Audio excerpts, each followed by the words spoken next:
Kikubwa kwanza tunamshukuru Mungu kwa maana kwamba tumeweza kupata alama 3 katika mchezo huu, lakini kikubwa kama unavyoona unacheza na timu ambayo kimsingi imeshavuka daraja, lakini bado unaona mechi inakuwa ngumu kwa sababu wao hamna wanachopoteza, lakini sisi tulikuwa na malengo, lazima tuweze kupata alama 3. Kwa hiyo mechi tunashukuru wachezaji wameweza kujitoa kadri inavyowezekana, na mwisho wa siku tumeweza kuconcede goli 2 na kuondoka na alama 3 na kuongeza alama. Kwa hiyo kikubwa ilikuwa kwanza ni kushinda mchezo huu, lakini cha pili baada ya mchezo huu tunarudi sasa katika mechi mbili nyumbani dhidi ya JKT na dhidi ya KMC. Kwa hiyo target yetu ni ile kuhakikisha kwamba tunamaliza katika nafasi nzuri, nafasi ambayo kwanza tulikuwa tunakimbia kwenye mstari wa kushuka daraja.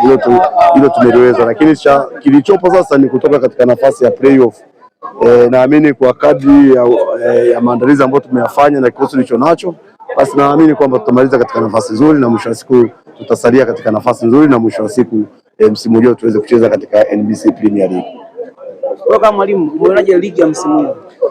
Ligi ni nzuri na ligi ina ushindani mkubwa na hamna timu ambayo ni dhaifu. Unaona Ken Gold kashuka, lakini unaona jinsi gani walivyo na timu bora, lakini unamuona baada ya ushindi wetu leo Kagera anashuka rasmi. Kwa hiyo mwisho wa siku unaona Kagera anashuka akiwa na kikosi bora, akiwa na timu ambayo ya ushindani. Na unaona hawa Ken Gold wameshuka daraja lakini bado wana timu ya ushindani. Kwa hiyo ligi ni bora, ligi ina timu ambazo kimsingi zilijiandaa kushindana na mwisho wa siku ushindani unaoona kila timu inaweza kupata matokeo nyumbani, inaweza kupata matokeo away. Kwa hiyo hii ni ligi ambayo kimsingi lazima ili uweze kushindana lazima uwe na kikosi bora, uwe na benchi nzuri na mwisho wa siku uweze kufanya maandalizi mazuri. Kwa hiyo sisi kama technical bench tunarudi kwa sababu ligi imesogea, basi tunarudi kujipanga katika michezo miwili ya nyumbani tuweze kuhakikisha kwamba tunapata alama 6 na mwisho wa siku kusalia katika ligi.